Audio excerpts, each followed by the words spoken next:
Greetings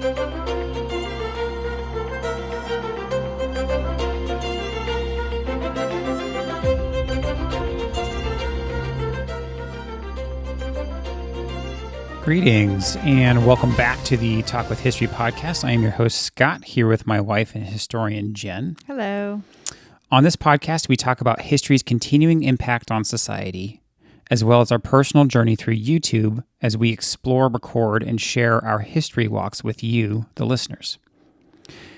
Jen, this is our fifth podcast for Talk with History. And before we get into the main points today, I'm going to make a call for what I'm going to call the 5-star question of the week.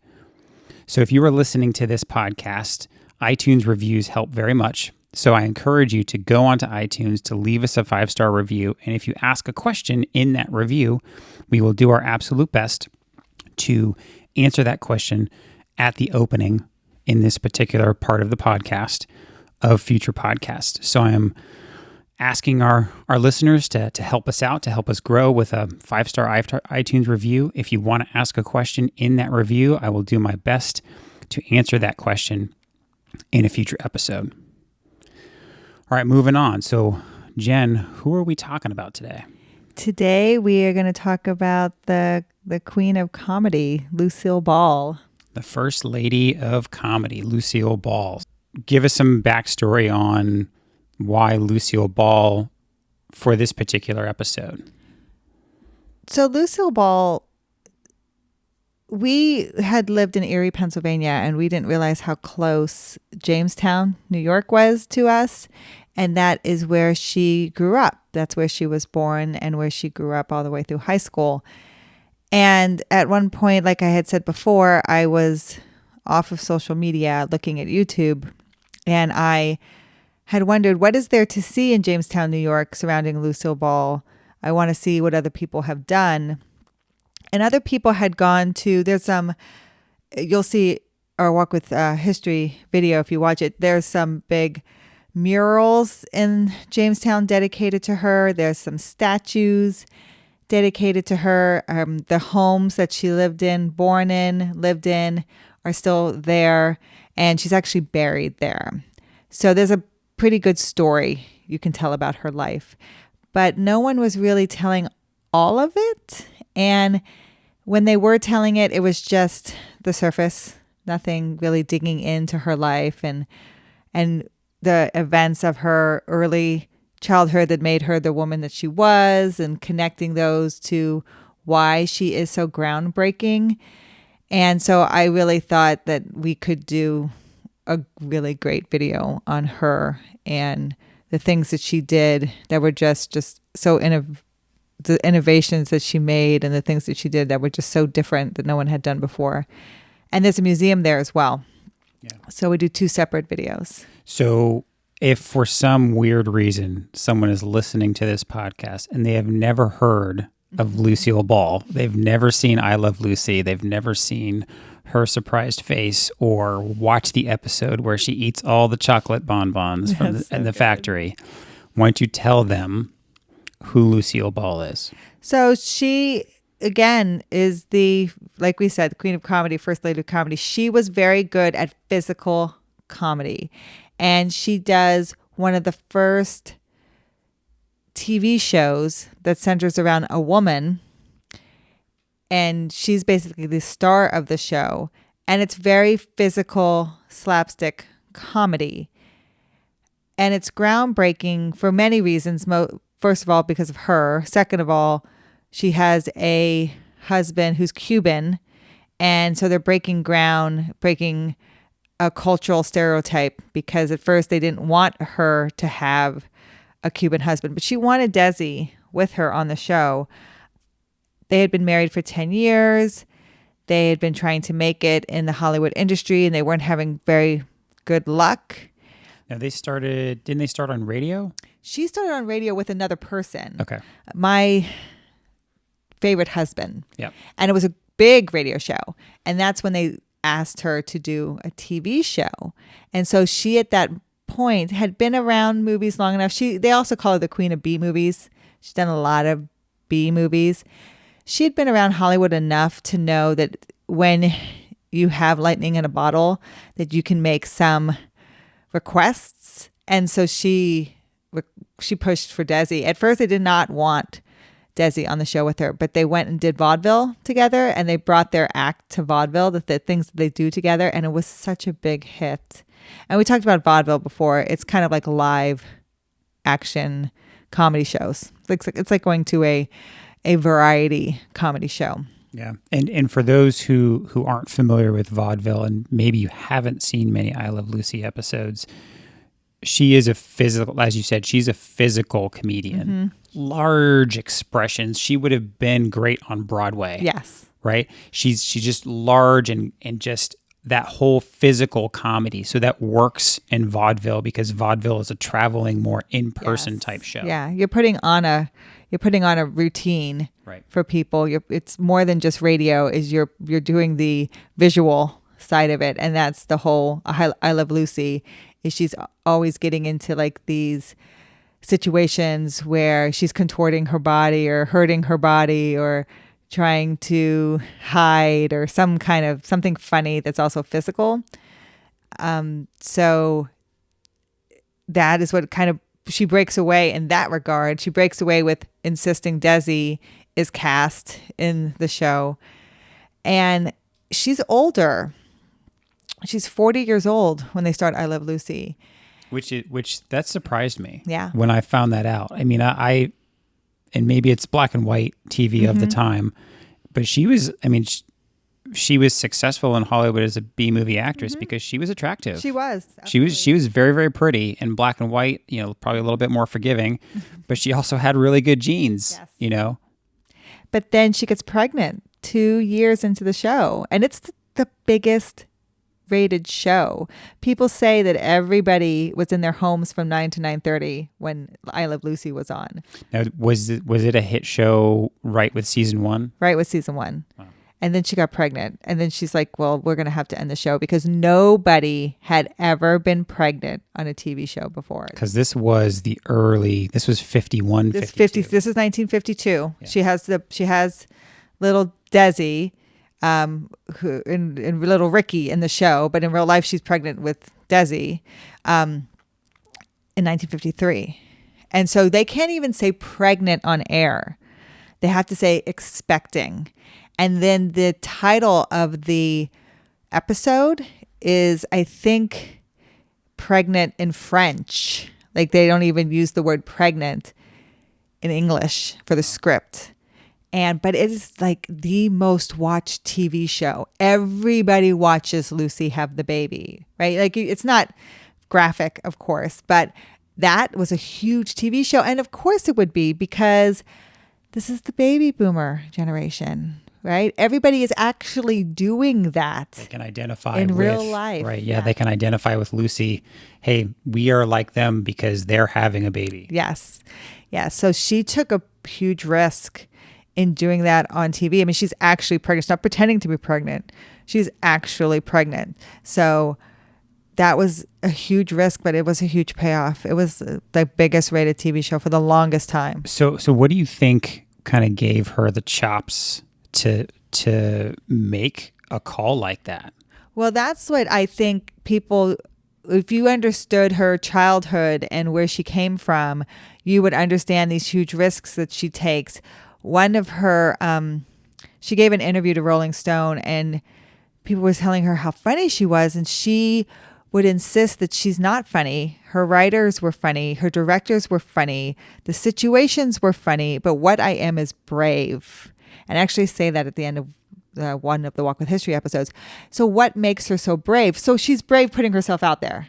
Right? She's brave to do. Now, what she's not giving herself credit for is comedic timing. Because yes, you can do what your writers and directors are telling you to do. And the physical talent. But if you don't have the timing of it, it's not funny. And so she has that comedic timing. But the thing that she says is she's brave to put herself out there. And she was. And I think if you understood where she comes from in her childhood, you would understand where that bravery comes from. So that's where we start in Jamestown. That's where we kind of start her story. Yeah, because she didn't start in a Hollywood family. No, her family was pretty lower class, And she's born in Jamestown, but her father dies when she's 3 years old. And her mother is pregnant with her brother when he dies. And then they move away. They move back to Jamestown to move in with her grandparents because her mother can't make ends meet, basically. They move back with her grandparents, and her grandparents don't live quite in Jamestown. They live in what is called Sailoron, which is like a suburb of Jamestown. And she loves Sailoron because it's a lake town. And actually, when we went there and we were filming at the Lucille Ball Park, people actually thought we were there bird watching. Because it's such a beautiful area. It's kind of a tourist destination. Yes, and it's like a bird sanctuary, and they have both of the statues there. So just an offset. There's 2 I Love Lucy statues at Sailoron in the I Love Lucy Park, and the reason why there's 2, and we go into this a little in the video, is one got a reputation of Ugly Lucy, and one got the reputation of Lovely Lucy. So Ugly Lucy, or Scary Lucy, was the first one. And it depicts her in the Vita Meta, you got to say it, Vita Meta Vegemin. Vita Meta Megiment commercial. And so she's holding the bottle and she's like smiling, but the smile looks almost like a sneer. Yeah, and let's be real. The face on that first statue was not. It's not great. It was a little scary. It's not complimentary. Yeah. So it got a lot of buzz. Facebook buzz and stuff. And that was not that long. I mean, it was maybe 10 years ago. 10 years, yeah. So they commissioned another statue, and the other statue is more. It not only compliments her more, but it is a more beautiful rendition of her, and it's just her. I think like an everyday Lucy look with the polka dot dress, which is a very iconic dress that she wore, and a pocketbook, and her hair done up, and so. That one's like in the center of the park with the Scary Lucy they kind of put off to the side. So we were in Sailoron. So that's where her grandparents live, in Sailoron, and she loved it there. It's a very touristy town. It's a very amusement park kind of place. They had a carousel at that park, and she just loved being there.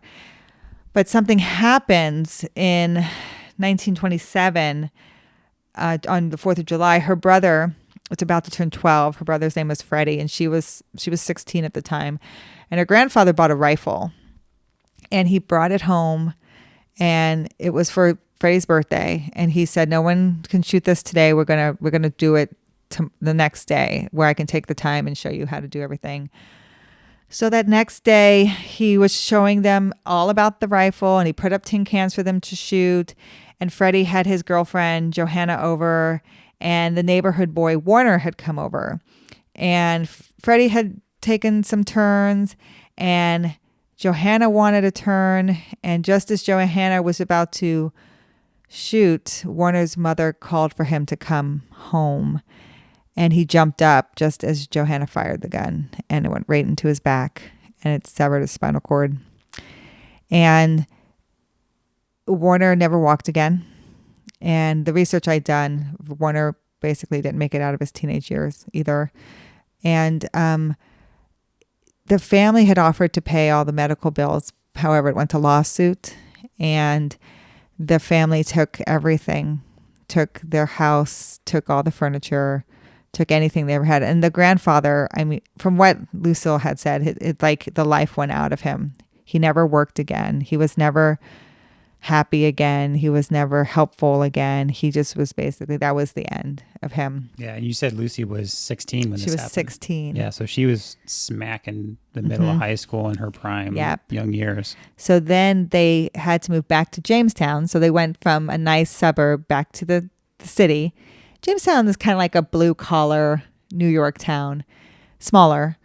It's in upper state New York, so like we said, close to Erie. And she went to the local high school there. They moved into a small apartment. So her grandparents and her and her brother and her mother. And she went to the local high school there, and she tried to throw herself into drama and into acting. And her drama coach told her that she just didn't have what it takes to be an actress. Yeah. She was never going to make it. Everybody loves stories like that. Yeah. When you can look back with hindsight and be like, wow, that drama teacher was a little bit off. Yeah. So she had, again, discouragement again, but she wanted it. She wanted to try. She really loved acting and she really loved performing. And so she went to New York City, and from New York City, she went to LA. And like I said, she was chorus girl and did B movies, and she met Desi and they got married. But she, and her and Desi did not have an easy marriage in the beginning. It was very infidelity and drinking and those things. But she persevered through it all. So that's why I think Lucille Ball, you have to understand a lot of what she's coming from. So when I Love Lucy comes around and it has such success, it's because she knows what she wants, first of all, and she is willing to take a risk. She's brave. She's willing to say, I want my husband, and we're actually going to film it this way. So what they did that was so innovative with film is they used film.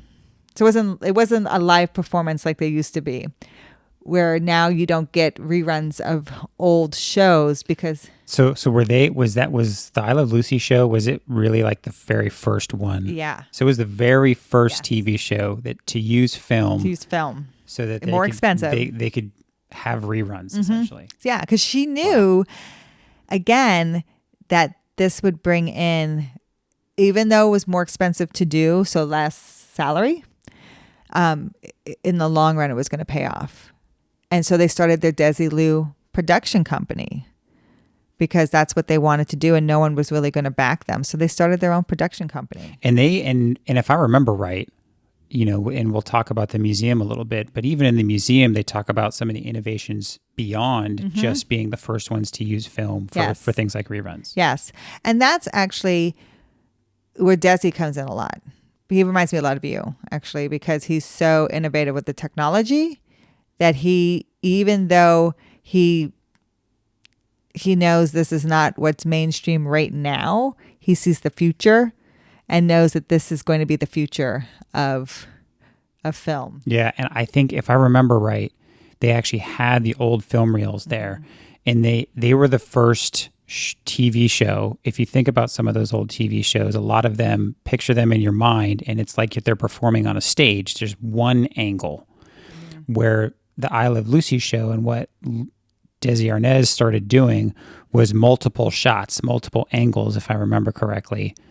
Yes, for the same scene, and splicing those together. He was the first one to do that. He was. So she's the first woman of a major production company, but he's the first one to see those innovations are actually going to pay off in the long run, because that's what people will want to see and that's what people will want to watch. Yeah.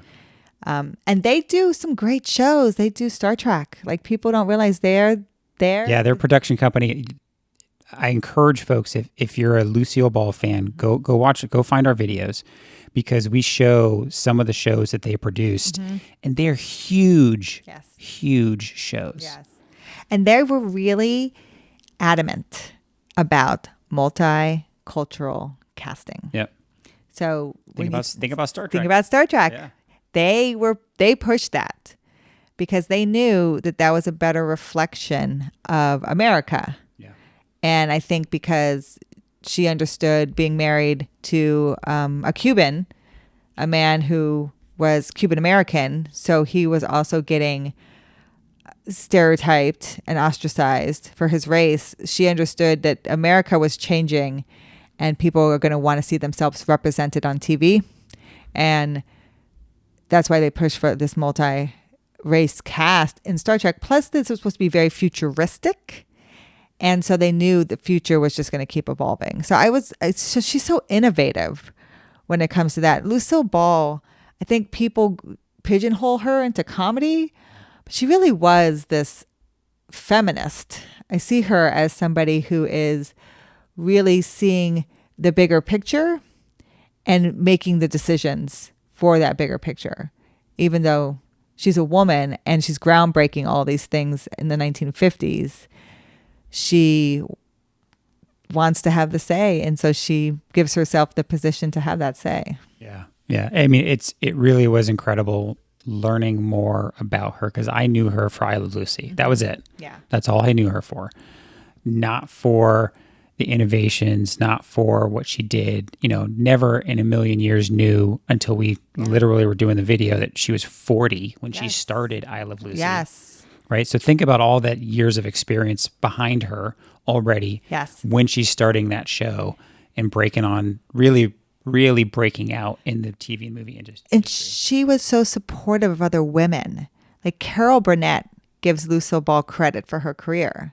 And Carol Burnett is huge in comedy and performance, right? But because Lucille Ball took her under her wing and really mentored her, she really gives her a lot of credit. And there's I think it's a biography or a movie being filmed right now about Lucille's life. Yeah, that's right? And it's Nicole Kidman who's playing Lucille Ball, right? And there was a lot of criticism about that because people are like, well, Nicole Kidman's not funny. And there was actual people who said, I should play her because I'm funny. And her daughter stepped in and said, my mom is not the funny woman, right? Like that's the hardest part I think they had in their life is everyone saw them as Lucy Arnaz or Lucy Ricardo and Ricky Ricardo. But they weren't those two people. They were Lucy Arnaz and Desi Arnaz, completely different people. And her daughter was like, Nicole Kidman is perfect to play my mother because what you don't see is she's making all the she's the one who's okaying all the scripts. She's in the writer's room reading everything off with the writers. Okay, we'll do that. No, we won't do that. Okay, we'll do that. She has the end say. Yeah. And actually one of the clips that I put in our video was them accepting an award, I think an Emmy. And the first people she talks about is the writers. Yeah. She says on stage, I wish we could have the writers up here. Yes. But she's very serious, right? Yeah. She's very serious accepting that award. Yeah. Because in the long run, she's a businesswoman, right? She's definitely funny and she's a comedian, but she is a businesswoman and she's moving the film comedy industry forward and she's making these big decisions and she's doing it in a marriage that isn't always the easiest marriage, but yet they have a business partnership and she's raising 2 children later in life. So all of these struggles, this is why Lucille's daughter, who's also named Lucy, says that Nicole Kidman was better for this role. And I don't think people were realizing, because people always think of Lucille Ball as the comedian, which is great. Yeah. But there was so much more to her. And I hope we had kind of gotten that across in the video, that what she did was so groundbreaking for women, but just for comedians in general. I mean, how many comedians look up to Lucille Ball, we said, right? Oh, yeah. It was like, today, Jimmy Fallon. Right. Jay Leno. I mean, all those. So all many those people big look names. up to her. Yeah. For what she did. And that's regardless of male or female. So. Yeah. And we actually did 2 videos. We did kind of her life and hometown, and then we did the museum. Yes. So talk a little bit about what the museum has. So we do the museum just so you can kind of learn the logistics of it, because it's 2 separate museums kind of put into one. Right. Next to each other. There's one about their personal lives. And the personal life one is you can't take a lot of film in there. You can't take a lot of footage in there because there's personal artifacts that they don't want a lot of people to have pictures and see. And so that kind of goes into their lives before they met each other, after they met each other, their marriage, after their marriage. And the other museum, because you walk out of the one and go into the other, is the Desilu Production Museum. Yeah. And that one shows you the set. They recreate the set of I Love Lucy. They recreate the stage where they filmed My Favorite Husband. They have copies of like the Emmys. Yes, they have all the Emmys. They have 5 Emmys there. I assume are they the real ones? They're the real ones. Oh, wow. Yeah. That was cool. And they have that film machine you were talking about where they shot 3 separate angles and they would cut it so you could get that 3-dimensional. Yeah, that was actually probably my favorite, seeing that second museum, because again, you kind of have to walk out of one building and into the next. But that second museum, I mean, they have a full size recreation of the apartment, the Ricardo apartment. Yes. Which is a fictional address. It's a fictional address, but they show clips and they talk about other actors and actresses. Yeah, the two that they were Vivian with. Vance And Lucy, she had done films with the I Love Lucy show.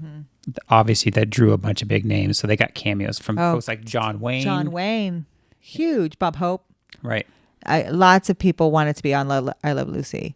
Her and John Wayne got along really well for a long time. And so, there was a lot of famous people who did cameos also on I Love Lucy. And it was interesting. They had a fair amount dedicated to actually their co-stars. Yes. And their co-stars were actually kind of very high quality actor and actress. Yeah, I mean, they had done a lot before I Love Lucy. Yes. So it was this kind of perfect storm that came together with folks that were later along in life, right? Professional. 40 plus years old. They had already been acting for quite some time. So it was fun doing this video. And tons of artifacts in there. So if you wanted to see her outfits from certain skits that she had done with Desi on the show, they had tons of the outfits and artifacts from that show. And they had the Emmys, like you said, they had a recreation of the sets on a smaller scale, so you could kind of see how they worked the show, and you could film your own commercial. Yeah, that's right. We do our best to try and do that. I mean, we drove around Jamestown. We saw the murals all over. There's murals that show pictures of her and Desi, that show scenes from some of her most famous I Love Lucy episodes. Yes. There's a lot of I Love Lucy in and around Jamestown. They do really love her there, and then she's buried there, so with her family. So you can also visit her grave there as well. But it's a great town, and if you ever get out there, I didn't realize how much I loved Lucy until I went there and was so appreciative of who she was and what she did. They have a great gift shop there at the museum too, but I was really surprised how much I really loved it. I mean, we watched I Love Lucy here and there, but I was not a huge I Love Lucy fan. But after going there, it makes you appreciate her a lot more. Yeah, there's a lot to And there's a whole nother museum that she's a part of that's in town. It's the Comedy Museum. But that has comedies across all ages. Yes, and that's all comedians. Yeah. So, but it's in Jamestown. It's probably in Jamestown because of her. Yeah, most likely. Yeah, she had quite the impact on this life. So, again, I encourage folks to go look up the videos if you guys are curious. If this sounded interesting and you want to see it, you can go find those couple videos on our Walk with History YouTube channel. And really, to summarize what we learned about Lucy is that she was a groundbreaker, not only for women, but for the TV and movie industry, period. Right? She brought diversity to the silver screen with her husband when no one else was doing that. Desilu Productions was innovators of their time, and they really moved the film industry forward. They did firsts and continued to do firsts all throughout their years. And Lucille Ball, she showed America and the world what women were capable of, not just in comedy, but also in the workplace. Yes. So, again, thank you to everyone who's listening. Please reach out to us through our website, talkwithhistory.com. That's talkwithhistory.com. But more importantly, if you know someone else that might enjoy this podcast, please share this with them. Word of mouth is really one of the best ways for a podcast to grow in its early stages, which is where we are at right now. Absolutely. And so we rely on you, our community, to grow, and we appreciate all of our listeners every day. Yes, and if you want to comment with your favorite I Love Lucy episode, there's some good ones out there. That'd be great. So again, thank you all, and we will talk to you all next time. Thank you.